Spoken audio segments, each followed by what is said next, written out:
CR101radio.com, podcasts, and more.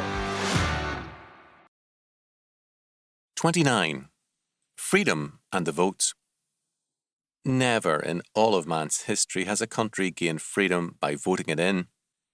Freedom is not a product of the ballot box.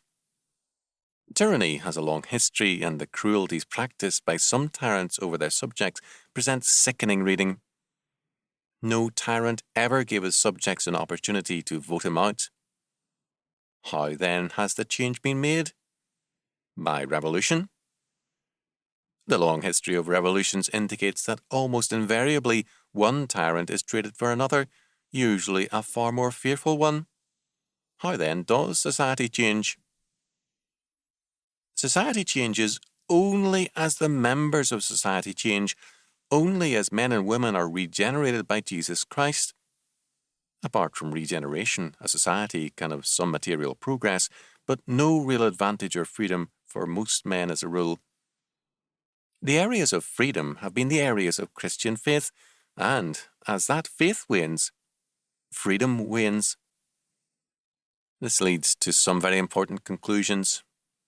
The ballot box has a very important function in a free society, but it can never be expected to do anything more than to reflect the character, the desires, and the will of the people.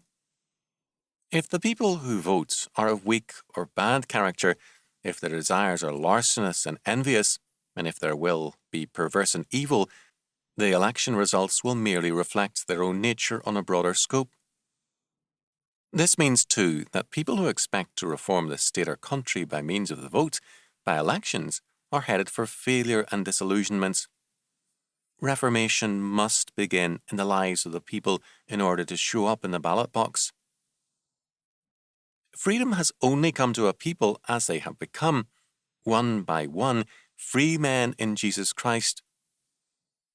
As a people advance into freedom in Christ, they move their society and country into that freedom, and as a people drift into unbelief and sin, their country declines into slavery.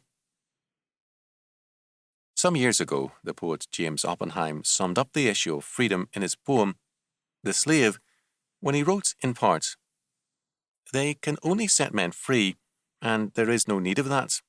Free men set themselves free." Is there a free man in your mirror